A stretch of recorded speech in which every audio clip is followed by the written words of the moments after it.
날 사랑하신 주 늘 계시옵소서. 기쁘고 기쁘도다 항상 기쁘도다.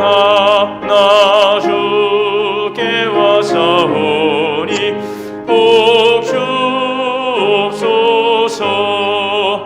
기쁘고 기쁘도다 항상 기쁘도다. 나 주께 와사오니 복 주옵소서. 존귀와 영광 받으실 살아계신 하나님 주의 이름을 송축합니다. 주의 오심을 대망하며 예배 자리로 나아가 경배드립니다. 택하시고 불러주신 존귀하신 주님의 영광을 찬미하며 예배하오니 이 시간 마음과 정성을 모아 영과 진리로 예배하는 주의 백성들의 예배를 받아 주옵소서. 오늘도 주님께 올려드리는 예배를 통하여 영광 받아 주옵시고 은혜의 풍성함으로 예배하는 곳에 임재하여 주옵소서. 우리 주 예수님의 이름으로 기원하옵나이다. 아멘.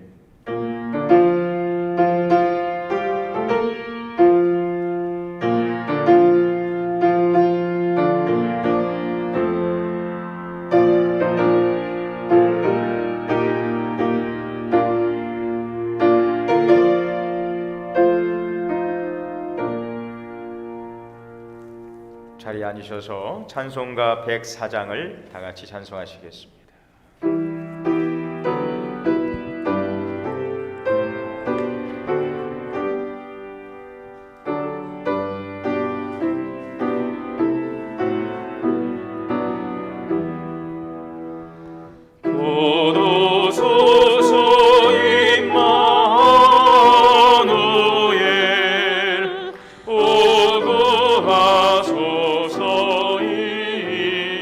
이스라엘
나타나도록 시온을 위하여 잠잠하지 아니하며 예루살렘을 위하여 쉬지 아니할 것인즉 이방 나라들이 내 공의를 무도왕이 다 내 영광을 볼 것이요 너는 여호와의 입으로 정하실 새 이름으로 일컬음이 될 것이며 너는 또 여호와의 손의 아름다운 관 내 하나님의 손의 왕관이 될 것이라. 원하건대 주는 하늘을 가르고 강림하시고 주 앞에서 산들이 진동하기를 불이 섭을 사르며 불이 물을 끓임 같게 하사 주의 원수들이 주의 이름을 알게 하시며 이방 나라들로 주 앞에서 떨게 하옵소서.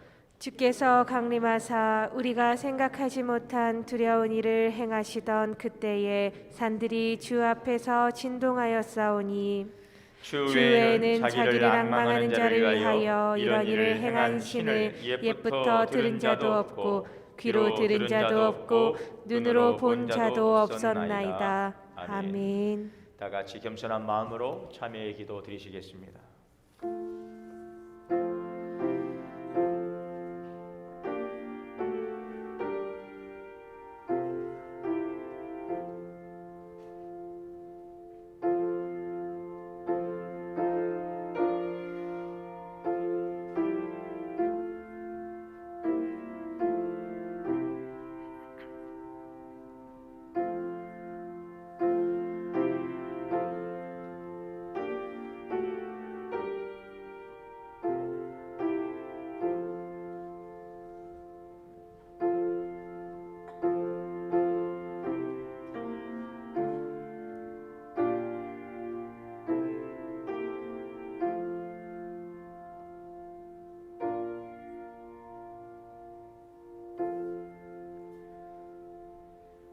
한없는 긍휼과 사랑으로 주의 자녀를 돌보시는 하나님, 지치고 고난 삶 가운데서도 소망의 주님을 바라보게 하시고 의지할 수 있음에 감사드립니다.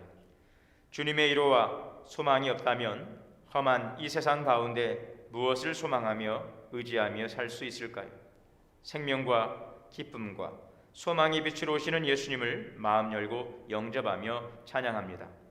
하오나 오늘 주님을 예배하는 시간 염려와 의심과 낙심과 불안과 절망이 우리의 마음을 흔들고 있다면 더욱 주님을 바라보며 의지하기 원합니다. 우리에게 주시는 평강을 빼앗아가는 마귀의 참소에 흔들렸다면 연약함을 불쌍히 여겨주시고 내 안에 성령님을 더욱 의지하고 붙들기 원합니다.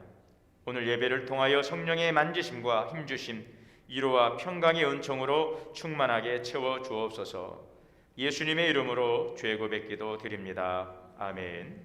그러므로 그리스도 예수 안에 있는 자에게는 결코 정잠이 없느니라. 아멘. 전능하사 천지를 만드신 하나님 아버지를 내가 믿사오며 그 외아들 우리 주 예수 그리스도를 믿사오니 이는 성령으로 잉태하사 동정녀 마리아에게 나시고 본디오 빌라도에게 고난을 받으사 십자가에 못 박혀 죽으시고 장사한 지 사흘 만에 죽은 자 가운데서 다시 살아나시며 하늘에 오르사 전능하신 하나님 우편에 앉아 계시다가 저리로서 산자와 죽은 자를 심판하러 오시리라. 성령을 믿사오며 거룩한 공예와 성도가 서로 교통하는 것과 죄를 사하여 주시는 것과 몸이 다시 사는 것과 영원히 사는 것을 믿사옵나이다. 아멘. 찬송가 함께 410장을 찬송하시겠습니다.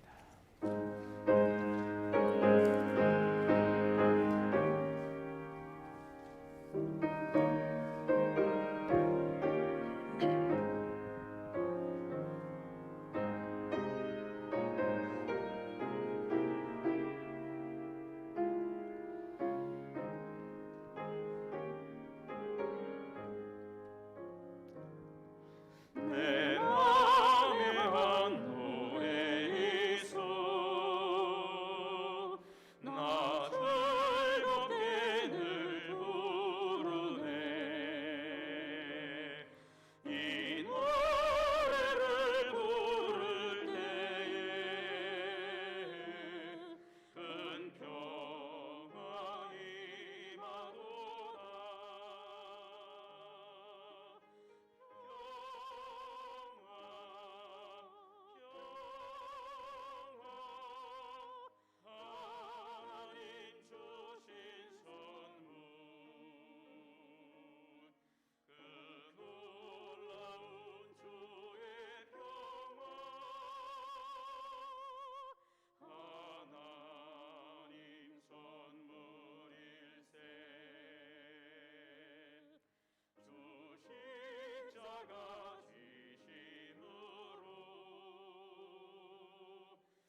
왜?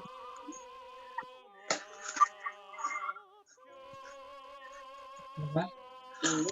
완전히 껐다가 켜. 무슨 얘기를 해야지. 소개하는 거 아니야? 어? 완전히 껐다가 켜. 다시 켜. 무슨 얘기를 해야지. 소개하는 거 아니야? 어? 완전히 껐다가 켜. 무슨 얘기를 해야지. 소개하는 거 아니야? 야, 뭐야, 지금, 갑자기. 얼굴도 나온 거 아니에요? 자기 얼굴 나온 거 아니에요?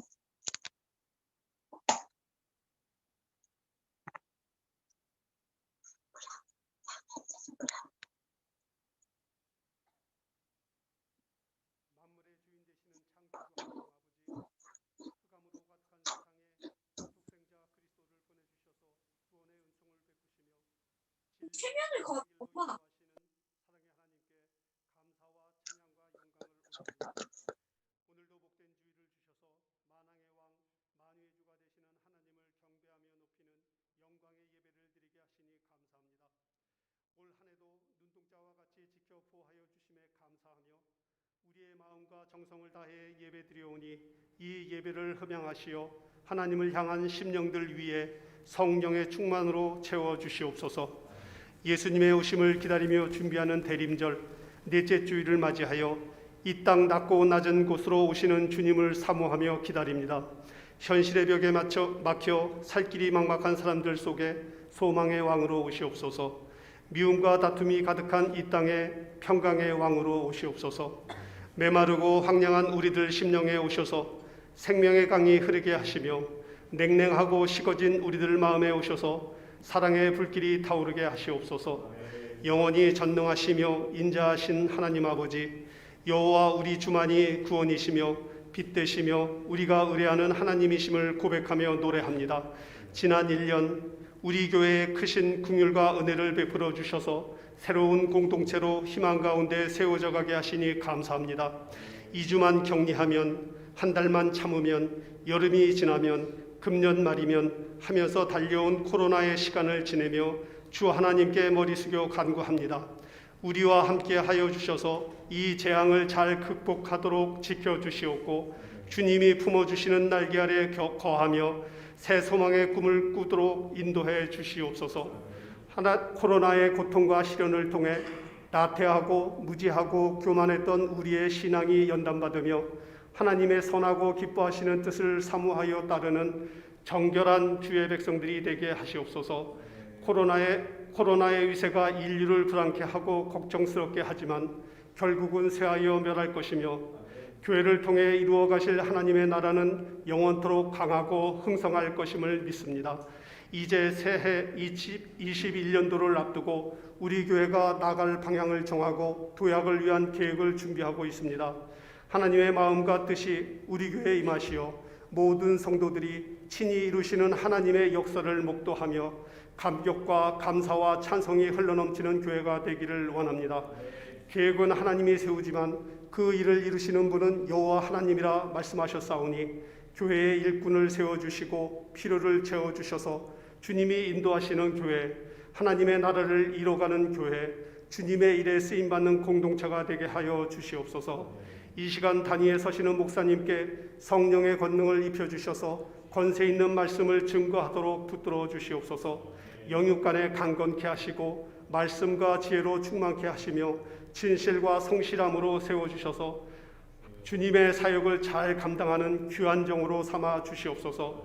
모든 예배자들의 마음밭에 진리와 생명의 말씀을 부어주시고 성령의 담비를 풍성히 내려주셔서 예배자들의 삶이 영원한 생명을 품는 존재들로 30배, 60배, 100배의 결실을 맺는 삶으로 하나님의 영광을 드러내는 자녀들로 살게 하여 주시옵소서.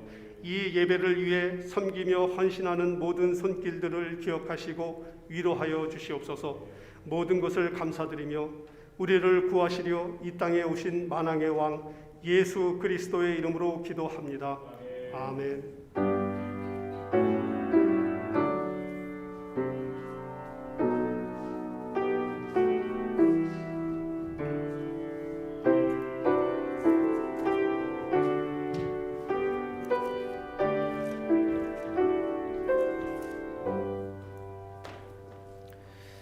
오늘 주시는 하나님의 말씀 봉독하겠습니다. 이사야 9장 6절 7절 말씀 봉독하겠습니다.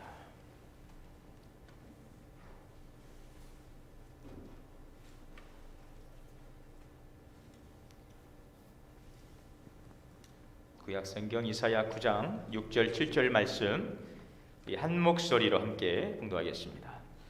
이는 한 아기가 우리에게 낳고 한 아들을 우리에게 주신 바 되었는데 그의 어깨에는 정사를 메었고 그의 이름은 기묘자라 모사라 전능하신 하나님이라 영존하시는 아버지라 평강의 왕이라 할 것임이라. 그 정사와 평강의 더함이 무궁하며 또 다윗의 왕자와 그의 나라에 군림하여 그 나라를 굳게 세우고 지금 이후로 영원히 정의와 공의로 그것을 보존하실 것이라. 만군의 여호와의 열심히 이를 이루시리라. 아멘. 이 시간에 손세숙 권사님, 김효연 성도님 나오셔서 찬양으로 하나님께 영광 올리겠습니다.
하나님께 영광의 박수 올리겠습니다.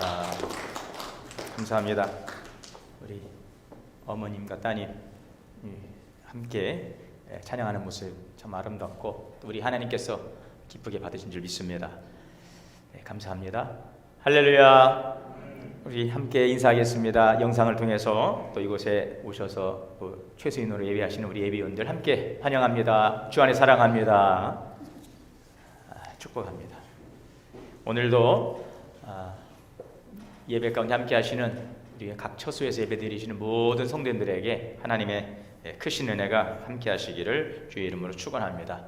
오늘 예배는 유튜브를 통해서 실시간으로 중계되고 있고요. 또 줌을 통해서도 여러분들이 예배에 참여하실 수 있습니다. 제가 이렇게 지금 줌으로 지금 방영되고 있는 화면을 보니까 아직 익숙지 않아서 그럴 수도 있고요. 지금 스마트폰을 가지고 두 개를 할 수 없으니까 아마 실시간으로 보시는 것 같은데 지금 각 가정에서도 예배에 참여하고 있는 모습들을 볼 수가 있습니다. 참 우리가 많은 것들을 경험하고 있습니다. 또 몰랐던 것들을 배워가고 있고 또 알아가고 있고 오히려 이런 일들을 통해서 우리가 또 영적으로 더 깊어지고 성장할 수 있는 더 발전할 수 있는 기회가 될 줄 믿습니다. 아멘. 우리 모든 사람은 다 같은 바람을 가지고 살아갑니다. 같은 바람이 있습니다. 무엇을 바라고 소망하십니까? 그것은 누구라도 다 행복하기를 원하는 것입니다. 그렇죠? 행복한 삶. 행복한 삶을 다 우리가 바라고 있습니다. 자, 그러면 행복한 삶을 위해서 우리에게 필요한 것이 무엇일까?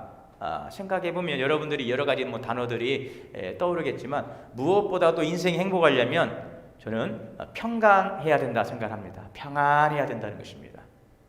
평안해야 된다. 오늘 목사님께서 설교하셨는데 그 말씀이 생각이 납니다. 이런 내용이었습니다. 고향에 계신 부모님께 안부 전화를 물으면은 부모님께서 하시는 말씀이 있다는 것입니다. 그것은 다 평안하냐? 이렇게 묻는다는 것이죠. 저도 마찬가지죠. 여러분도 마찬가지일 거예요. 별일 없지? 자, 평안하지? 이걸 묻는다는 것입니다. 어떻게 요즘 돈 많이 벌었냐? 요즘 어떻게 차는 바꿨어? 어디 땅 좀 샀니? 요즘 아파트 올라가는데 그런 것들을 묻지 않으시고요. 잘 있니? 별일 없지? 평안하지? 자, 이렇게 물으시는 그 부모님 마음에서 그 자녀들이 돈과 명예 혹은 어떤 부귀영화를 누리는 것보다 자녀들이 평안하게 살기를 원하시는 것, 바로 이것이 그 부모님의 마음이라는 것이죠. 로마서 14장 17절에 보면은 하나님의 나라는 먹고 마시는 것이 아니라 오직 성령 안에서 의와 평강과 희락이라 그랬습니다. 하나님의 나라도 먹고 마시는 것이 중요한 것이 아니고 평강인 것입니다. 여러분, 우리가 평강하려면은 첫째는요, 몸이 평강해야 될 것 같아요. 몸이 평강해야 됩니다. 여행의 3요소 뭐가 있을까요? 여행의 3요소 관광, 또 음식, 잠자리, 한 3가지 정도 생각해 볼 수가 있는데 여러분들은 그 여행의 이 3요소 3가지 중에서 가장 중요한 것을 뭐라고 생각하십니까? 이건 사람마다 다 개인적인 차이가 있습니다. 저는 첫째는 먹는 것이라 생각해요. 그래서 어디 여행에 가려면 이 여행지에는 그 지역에 뭐가 맛있는가를 다 미리 사전에 정보를 입수해서 그 먹거리를 찾아가는 그 재미가 있죠. 그 다음에 관광입니다.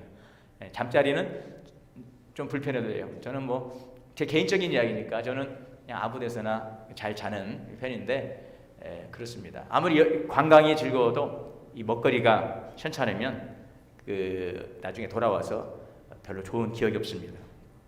자, 그래서 이런 속담도 있지 않습니까? 금강산도 식후경이다 그랬어요.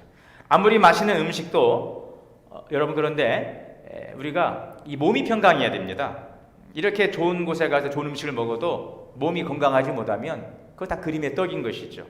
자, 그래서 무엇보다도 우리가 몸이 평강하다는 것, 몸이 건강하다는 것, 이것이 평강의 중요한 요소인 것입니다. 두 번째는 마음의 평강입니다.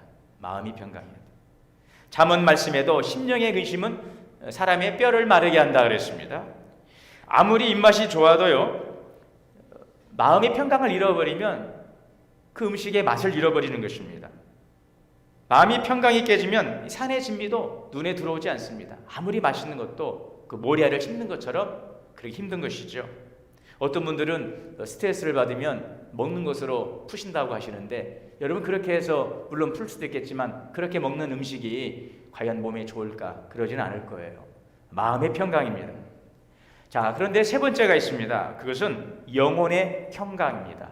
영혼의 평강. 자, 몸도 평강하고 또 마음도 평강하지만 영혼이 평강하지 못하다면 진정한 평강이 될 수가 없어요.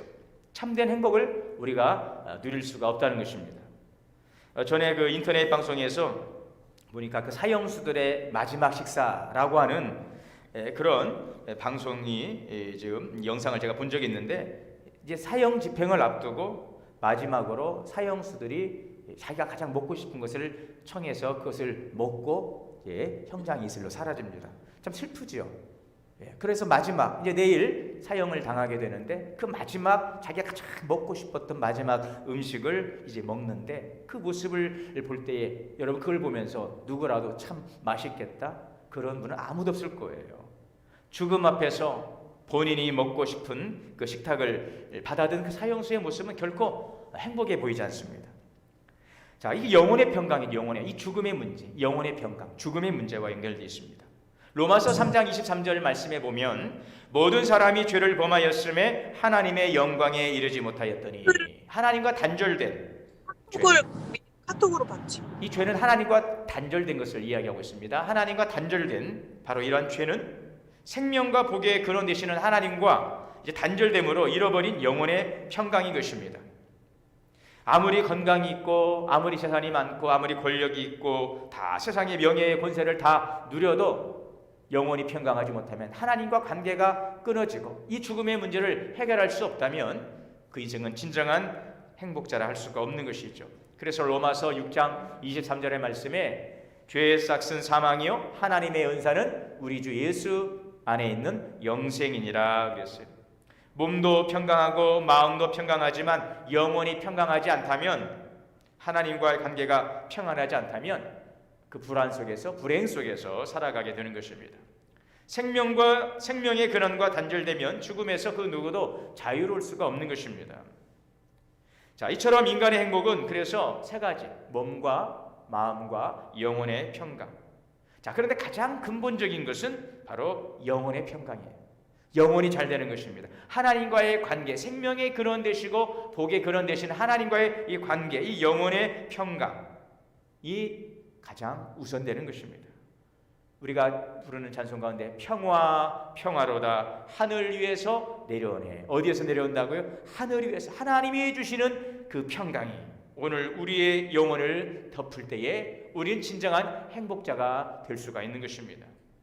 여러분, 하나님이 우리에게 주시기 원하시는 것 평강입니다. 그래서 민수기 6장 26절의 말씀에 보면 여호와는 그 얼굴을 내게로 향하여 드사 평강 주시기를 원하시는도라. 하나님 오늘도 우리에게 평강 주시기를 원하시는 것입니다. 오늘 이 예배 가운데 함께 참여하시는 모든 우리 성도님들은 평강의 은혜를 받게 되시기를 바랍니다.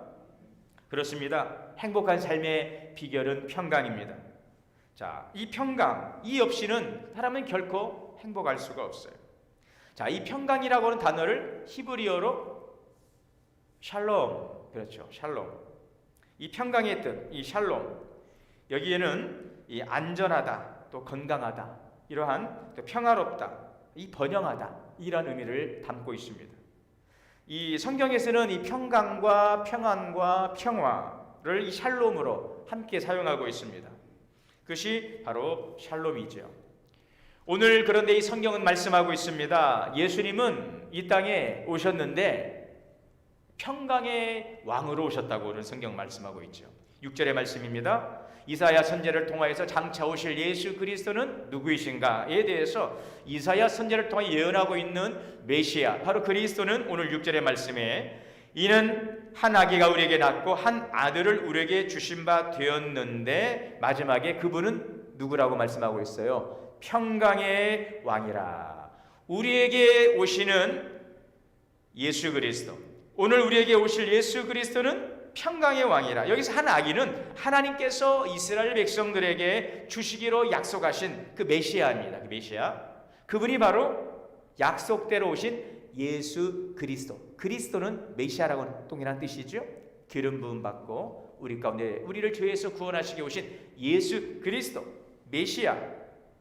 자, 그래서 이 마태복음 2장에 보게 되면 이 동방의 박사들이 예수님을 경배하러 그 별을 보고 찾아오는 장면이 소개되고 있죠. 헤롯 왕 때에 예수께서 유대 베들레헴에서 나시니 동방으로부터 박사들이 예루살렘에 이르러서 이제 유대인의 왕으로 나시니가 어디 계시냐, 유대인의 왕으로 나시니가 어디 계시냐, 우리가 동방에서 그의 별을 보고 그에게 경배하러 왔노라, 이렇게 이야기하고 있습니다. 자, 그래서 이 동방의 박사들은 동방에서 보던 그 별의 인도를 따라서 예루살렘으로 찾아오게 되고 그 베들레헴에 그 별이 머물고 그 베들레헴 마구간에 이제 들어가게 됩니다.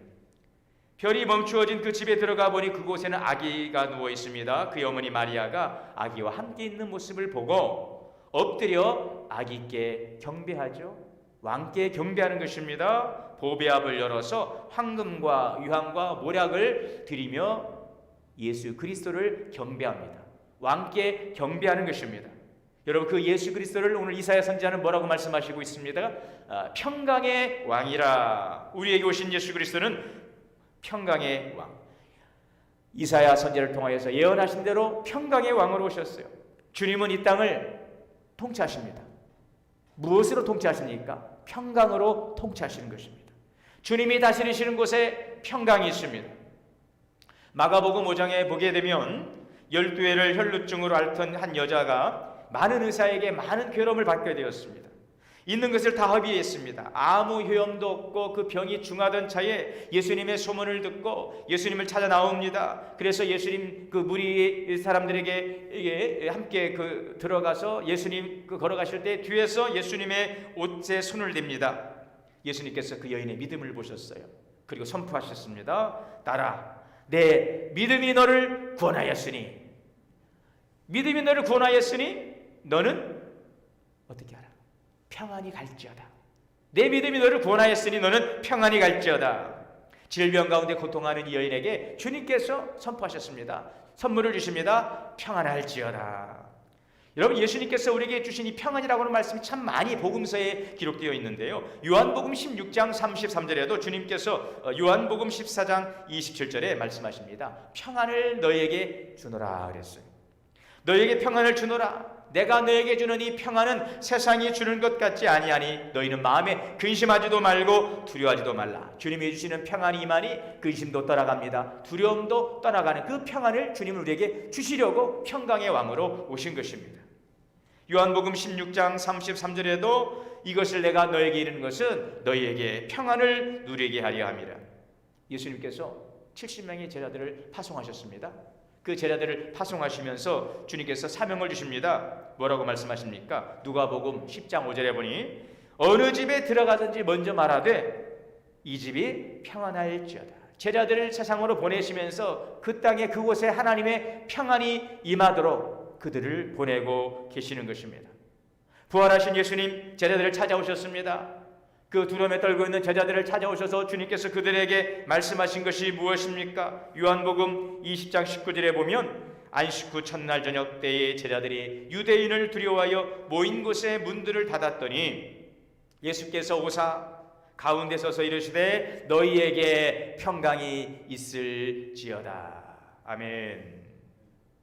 여러분, 주님의 평강이 임하니까요, 사도 바울이 감옥에서도 기뻐하지 않습니까? 전에는 몰랐습니다. 그 스데반 집사님이 여러분 복음을 전하다, 예수님을 전하다 돌에 맞아 죽지 않습니까? 순교하지요. 그런데 그 얼굴이 천사와도 같고 해와 같이 밝게 빛나는 모습을 보면서 웃으면서 그는 마지막 순교의 현장에서 하나님의 부름을 받지 않습니까? 아마 사도 바울은 그 장면을 보면서 그때는 참 전율을 느꼈을 거예요. 좀 무섭기도 했을 거예요. 야, 예수 믿는 사람들 참 독하다. 그 돌에 맞아 죽으면서도 얼굴이 천사와 같고 해와 같이 빛나면서 웃으면서 아버지 내 영혼을 주님께 맡깁니다. 여러분 정말 놀랬을 것 같아요. 야, 정말 예수 믿는 사람들 정말 독하구나. 그런데 여러분 바울이 어땠습니까? 부활하신 주님을 만나고 나니까 바울도 독해졌어요. 바울도 달라졌어요. 그 고린도후서 11장에 보면은 바울이 이런 고백을 합니다. 내가 복음을 위해서 수고를 했는데 옥에 갇히기도 하고 매도 수없이 맞고 여러 번 죽을 뻔했다는 것입니다. 40의 감한매를 5번 맞고 태장으로 맞고 깊은 바다에서 파손되고 죽음의 고비를 넘겼습니다. 그럼에도 불구하고 바울은요, 교회를 염려하는 것 외에는 아무런 관심이 없어요. 이러한 것들은 문제가 되지 않습니다. 자, 그러면서 바울은 이러한 수많은 죽음의 고비를 넘기고 고통의 시간들을 견디며 나가면서도 바울은 빌립보서 4장 10절에 말합니다. 나는 주 안에서 크게 기뻐합니다. 나는 어떠한 형편이든지 자족하기를 배웠습니다. 비천에 처할 줄도 알고 풍부에 처할 줄도 알고 배부름과 배고픔, 나는 어떠한 형편이든지 자족하기를 배웠습니다. 비천에 처할 줄도 알고 풍부에 처할 줄도 알고 배부름과 여러 수많은 그 매맞음을 통해서 고통의 시간들을 견디어오고 배고프고 굶주리고 질병 가운데 살았지만 이 바울은 여러분 감사합니다. 기뻐합니다. 그 비결이 무엇이었습니까? 빌립보서 4장 7절에 보니까 사도 바울이 모든 지각에 뛰어난 하나님의 평강이 너희 마음과 생각을 지키시리라. 모든 지각에 뛰어나신 하나님의 평강이 예수 안에서 너의 마음과 너의 생각을 지키리. 아멘. 하나님의 평강이 바울에게 임하고 나니까 수많은 그 추위와 배고픔과 그 죽음의 고비마다 바울은 기뻐하고 감사하며 그는 오직 주 예수 그리스도만을 묵상하며 그는 믿음의 삶을 불태울 수가 있었던 것입니다. 그가 주님을 만나고 주님이 주시는 평강이 임하니 여러분 바로 이 평강의 능력인 것입니다. 하나님의 평강의 능력인 것입니다. 여러분 예수님은 하나님의 평강을 가지고 오늘 이 땅에 오신 평강의 왕입니다. 누가복음 2장 11절에 오늘 다윗의 동네에 너희를 위하여 구주가 나셨으니 곧 그리스도라. 그러면서 14절에 지극히 높은 곳에서는 하나님께 영광이요 땅에서는 기뻐하심을 입은 사람들 중에 평화로다. 주님은 오늘 평강의 왕으로 오시고 오늘 우리에게 이 평강의 복을 주시고 오늘 주의 평강을 통하여 이 땅을 통치하기를 원하시는 것입니다. 자, 여러분 그렇다면 예수님이 주시는 이 평강, 이 참된 평강인 그 이유가 무엇일까요? 평강의 왕이신 예수님께서 우리에게 주시는 그 평강이 참된 평강일 수 있는 그 이유는 무엇일까요? 첫째는 예수님은 모든 인생의 문제를 해결하시는 열쇠가 되시기 때문에 진정한 평강의 왕이 된다는 것입니다. 오늘 6절의 말씀을 보십시오. 그의 어깨에는 정사를 메었고 6절의 말씀이죠. 정사를 메었다. 이 어깨에 맨 열쇠라는 뜻입니다. 그 어깨에 정사를 메었다. 어깨에 맨 열쇠.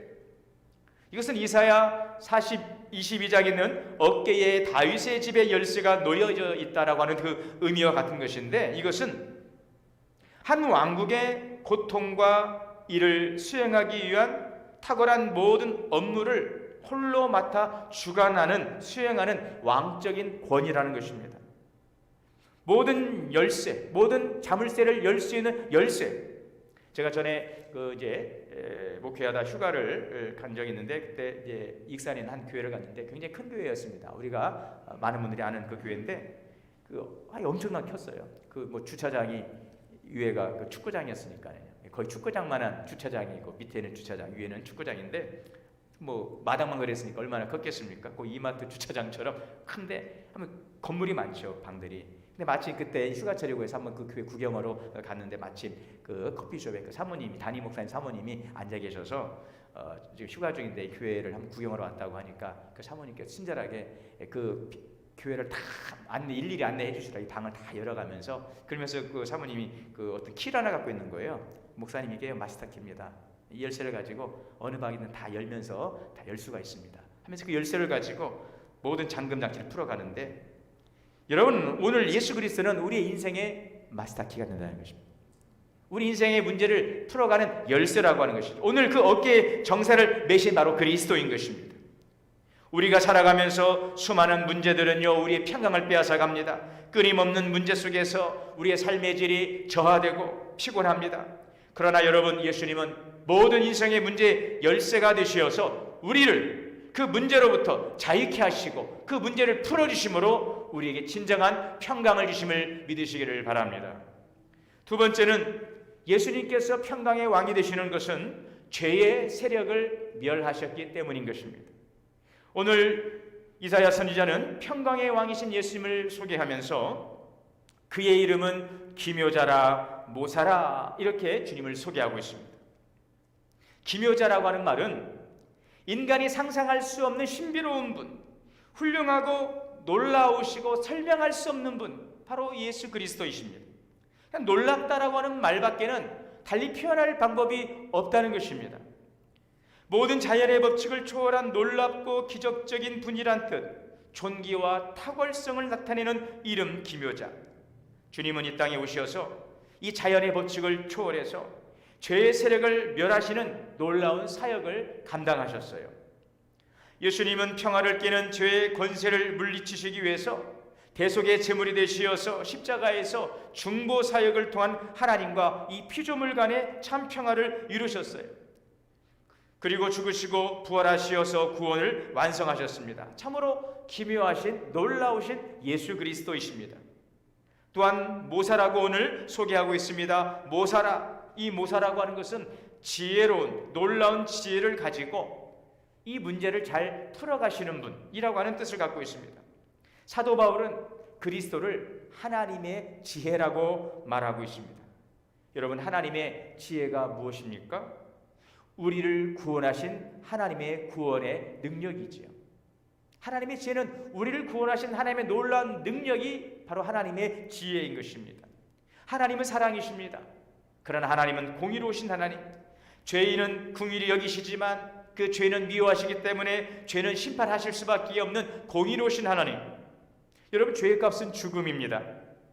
그러므로 죄인인 우리를 사랑하시지만 우리의 죄 때문에 우리는 심판받을 수밖에 없을 때에 죄 없으신 예수 그리스도께서 인간의 몸을 입고 이 땅에 오셔서 십자가에서 흘리신 피로 우리의 모든 죄값을 속량하시고 죄의 소리를 구원하셨습니다. 이로 인해서 율법의 요구를 다 이루시고 우리는 살아난 것입니다. 여러분, 이것이 바로 하나님의 놀라운 지혜이고 십자가의 능력이라고 하는 것이죠. 그래서 사도 바울은 하나님의 지혜에 대해서 이렇게 말씀하고 있습니다. 고린도전서 1장에 보면 십자가의 도가 멸망하는 자들에게는 미련한 것이요 구원을 얻는 우리에게는 하나님의 능력이라. 그러므로 지혜 있는 자들의 지혜를 멸하고 총명한 자들의 총명을 폐하였다. 바로 이 십자가의 능력을 통하여서 하나님은 우리를 사랑하시고 우리를 구원해 주신 것, 이것이 여러분 십자가의 능력이며 하나님의 놀라운 지혜라는 것입니다. 죄는 죽음을 가져왔지만 죄를 담당하신 예수 그리스도의 그 대속의 은혜로 영원한 생명과 희망을 누리게 되는 것입니다. 이제 우리 안에 죄로 인한 절망과 죽음이 끝나고 영원한 생명과 그 희망 안에서 우리는 비로소 참된 안식과 참된 위로와 참된 평강을 누리게 되는 것입니다. 이 죄로 인하여 항상 그 죄에 묶여서 매여서 살아갈 수밖에 없는 죄책감이 시달리는 우리가 이 죄에서 그리스도를 통하여 십자가에서 이 모든 죄가 파쇄됨을 통하여 우리는 완전히 그리스도 안에서 자유한 참된 평강의 복을 누리게 되었음을 여러분 믿으시기를 바랍니다. 세 번째는 전능하신 하나님이시기 때문에 우리 주님은 평강의 왕이 되신다는 것입니다. 전능하신 하나님. 어느 저명한 과학자가 자신의 강의를 듣기 위해 모인 이 젊은 과학도들에게 이렇게 말했습니다. 나는 과학을 공부하면 공부할수록 하나님 앞에서 나의 부족함과 초라함을 더욱 느끼게 됐다. 또 어느 유명한 재벌은요, 병원에서 죽음을 기다리다가 주치의에게 이렇게 말합니다. 내 생명을 몇 년이라도 연장시켜달라. 내 재산의 반이라도 주겠다는 것입니다. 지난 세월 이 나라의 최고 권력을 가지고 있던 사람이 이 죽음에 대해서 한 기자는 이렇게 말했습니다. 그 막강한 권력도 지름이 1cm도 되는 이 탄화를 막지는 못했다. 여러분, 그렇습니다.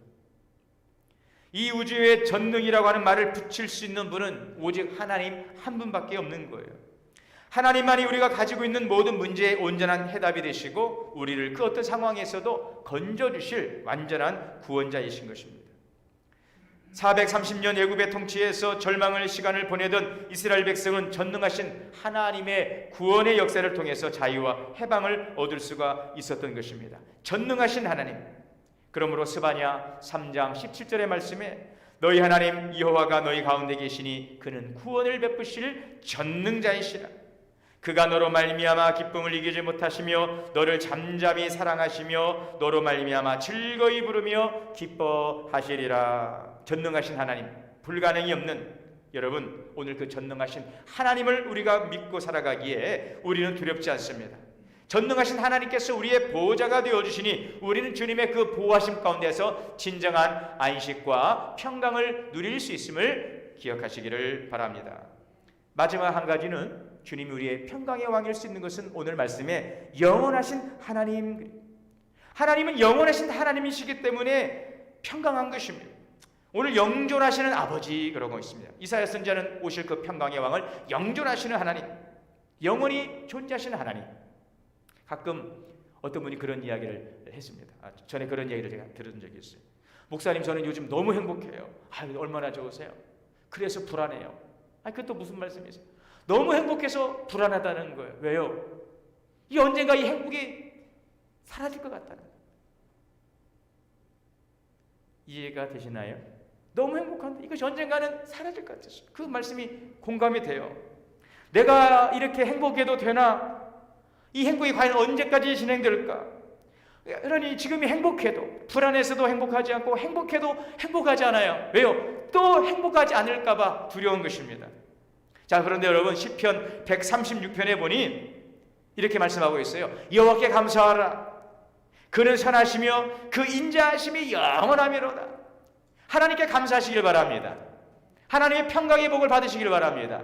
시편 136편 1절에서 26절까지 처음부터 끝까지 여호와께 감사하라. 그 인자하심이 영원하미로다. 하나님은요 1절부터 끝절까지 그 인자하심이 영원하다는 것입니다. 모든 신들 중에 하나님께 감사하라. 그 인자하심이 영원함이라. 또한 24절에는 우리를 우리의 대적에서 건지신 이에게 감사하라. 우리를 대적에서 건지십니다. 그 하나님은 영원하십니다. 우리의 육체에 먹을 것을 주신 하나님 감사하라. 나의 육체에 먹을 것을 주신 하나님 감사합니다. 그 하나님의 인자하심은 영원하다는 것입니다. 하늘의 하나님께 감사하라. 그 인자하심은 영원함이로다. 여러분, 하나님의 속성은 영원하심이에요. 하나님은 영원하신 하나님, 영원하신 하나님 안에 거할 때 우리는 결코 불안할 필요가 없습니다. 영원하신 하나님. 오늘 말씀은 그 정사와 평강의 더함이 무궁하며 공평과 정의로 보존할 것이라. 메시아이신 그리스도께서 통치하심으로 주시는 평강은 영원한 평강입니다. 여러분, 세상은 제한적이고 일시적인 거짓된 평화입니다. 세상의 왜곡된 환경과 상황 속에서 우리를 잠시 위로할 수 있는 불안정한 평강입니다. 그러나 그 정사의 더함이 무궁하듯 주님의 통치는 완전하시고 주님의 통치는 영원하신 것입니다. 모든 문제 가운데 역사하시고 해결하시는 정사의 더함이 무궁하신 이 주님의 평강이 오늘 우리 모두를 충만하게 주장하시고 그 주님의 평강 가운데서 주님의 그 평강의 다스리심 가운데서 오늘도 주의 풍성하신 은혜로 우리의 은혜의 평강의 기쁨이 넘쳐나게 되시기를 주님의 이름으로 축원합니다. 자, 그렇다면 우리가 어떻게 이 평강을 누릴 수 있을까요? 어떻게 이 평강을 누릴 수 있습니까? 결론입니다. 어떻게 누릴 수 있습니까? 평강의 왕이신 주님을 우리가 영접하는 거예요. 평강의 왕이신 주님의 통치를 우리가 받아들이는 것입니다. 주님, 내 심령 가운데 평강의 왕으로 임하시고 주여 우리 가정 가운데도 평강으로 임하시고 주여 우리 교회 가운데도 주여 내 인생 가운데 내 모든 삶 가운데 평강의 왕으로 주여 임하시고 통치하여 주시옵소서. 주님의 다스리심을 받으시기를 바랍니다. 여러분, 주님의 은혜와 평강은 고갈되는 법이 없습니다. 이사야 55장에 오라 너희 목마른 자들아 물러나오라. 돈 없는 자도 오라. 너희는 와서 사 먹되 돈 없이 값없이 와서 포도주와 젖을 사라. 그리하면 너희가 좋은 것을 먹을 것이며 너희 자신들이 기름진 것으로 즐거움을 얻으리라. 여러분, 주님의 통치, 주님의 평강이 나를 다스릴 수 있도록, 주님의 평강이 내 마음을 주장할 수 있도록 주님께 우리의 모든 삶을 맡겨드릴 수 있기를 바랍니다. 주님이 나를 주장하도록. 골로새서 3장 15절에 그리스도의 평강이 너희 마음을 주장하게 하라. 따라해 보겠습니다. 그리스도의 평강이 너희 마음을 주장하게 하라. 우리가 고백해 볼까? 자신 있어서 주님의 평강이, 그리스도의 평강이 나의 마음을 주장하기를 원합니다. 여러분이 고백하시길 바랍니다. 이게 바로 주님의 다스리심을 받아들이는 거예요. 주님, 이제 주님의 평강이 나의 마음을 주장하기를 바랍니다.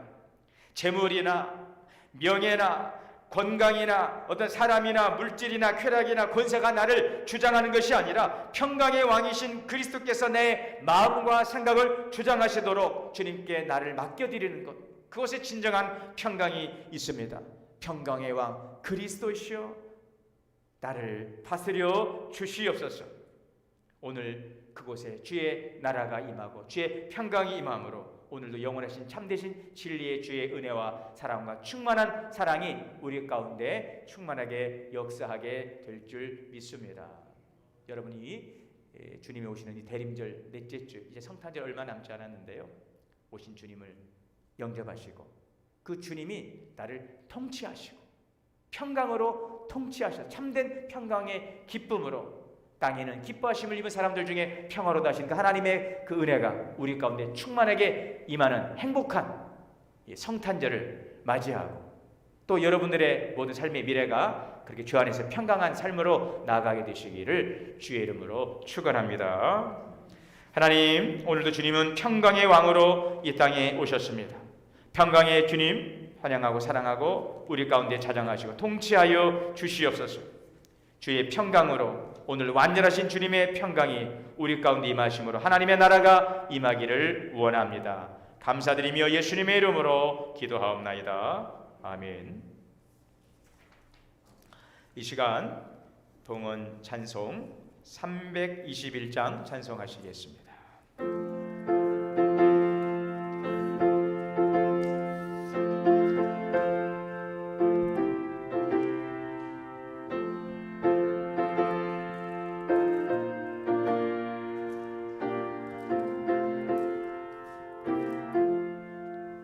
날 대속하신 예수께 내 생명 모두 드리니 늘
만국의 근원 되시는 살아계신 하나님, 감사와 찬양과 영광을 올립니다.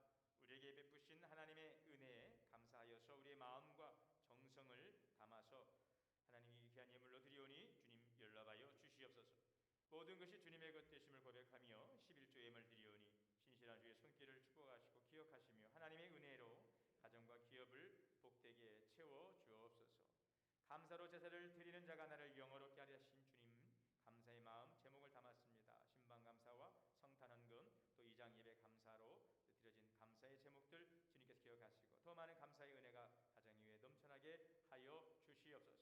선교 헌금으로 드려집니다. 하나님 선하신 귀의 열방을 향한 주님의 선한 생명 살림의 그 귀한 일들에 쓰여지는 귀한 예물 되게 하여 주옵소서. 오늘 이 시간 각자의 처소에서 마음을 담아 주 앞에 예배하며 헌신하는 우리 사랑하는 모든 성도들의 그 헌신과 주여 주님 앞에 드림을 기억하시고 하나님의 크신 은혜와 사랑과 충만한 복으로 복되게 하여 주시옵소서. 예수님의 이름으로 축복하며 기도하옵나이다. 아멘. 우리 함께 표 읽겠습니다. 화해의 성령이여 하나 되게 하소서. 우리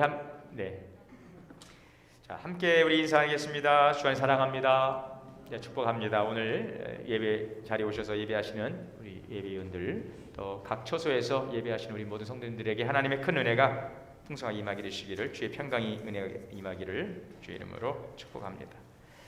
주보 광고 보시겠습니다. 성도의 교제란을 보시면 되겠습니다.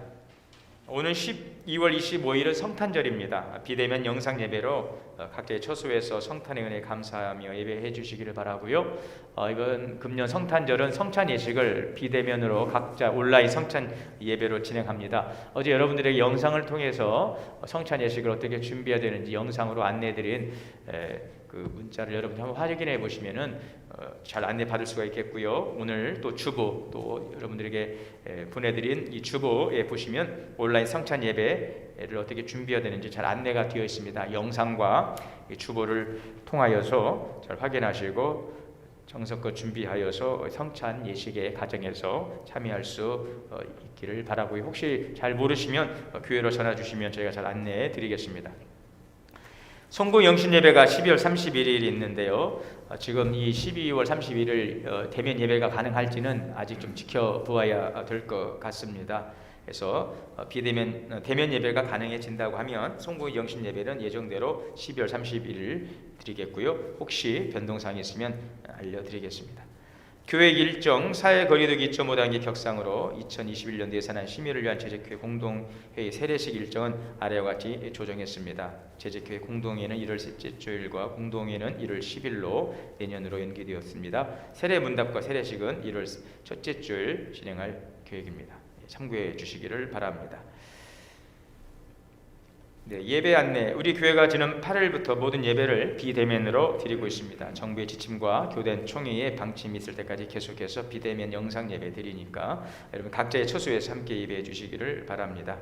지금 신인 집사 교육은 4주간 영상으로 진행되고 있습니다. 교우 소식 안내해 드리겠습니다.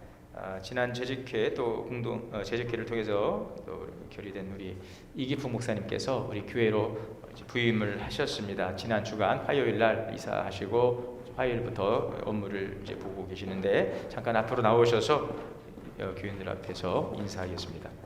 화면 좀 방송실 옮겨주세요. 네, 우리 이기풍 목사님이십니다. 여러분 큰 박수로 또 환영해 주시기 감사합니다.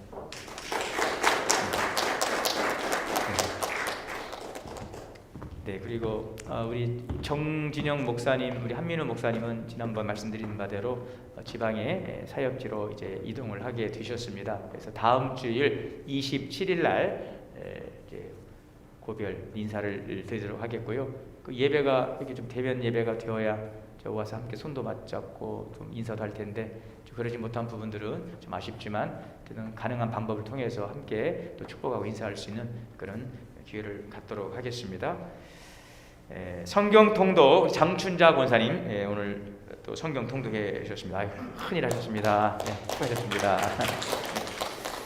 우리 이사하셨습니다. 박문수 집사님, 강민영 집사님 가정 만복으로 이사하셨습니다. 행복한 가정 이루시도록 여러분 또 축하해 주시고 기도해 주시기 바랍니다.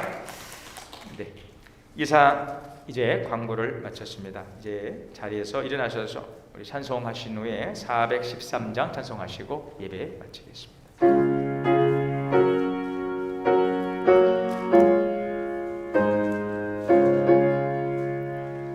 내 평생에 가는 길 순탄하여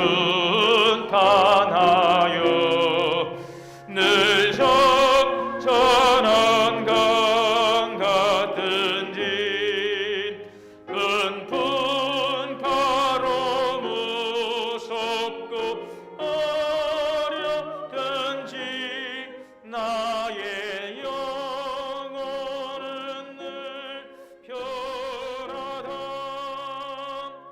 내 영혼 평안해. 내 영혼 평안해. 저 마귀는 우리를 삼키려고 입 벌리고 달려와도 주 예수는 우리의 대장 되니 끝내 싸워서 이기리라. 내 영혼 평안해.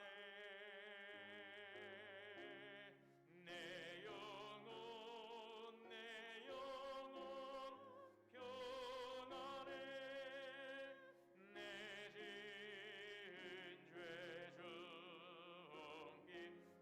중기 같더라도 주 예수께 달래면 그 십자가 피로써 다 씻으사 있는 보다도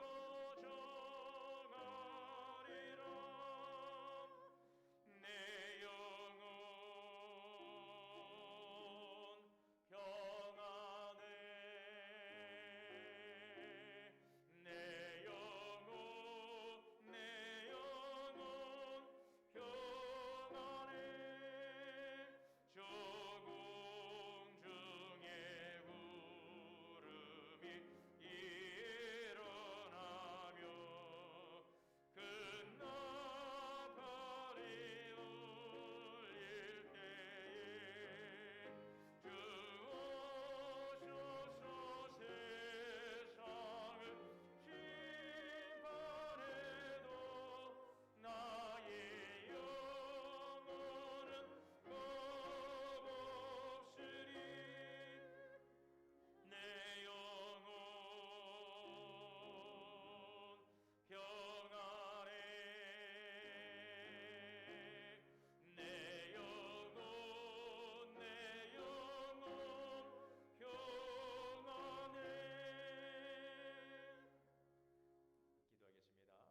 이제는 우리 주 예수 그리스도의 은혜와 하나님 아버지의 크신 사랑과 성령의 내주하시고 교통하시고 역사하심이 평강의 왕으로 오신 주님을 영접하고 주님의 통치하신 가운데서 하나님의 평강 가운데 오늘도 참된 행복의 삶을 소망하며 살아가기로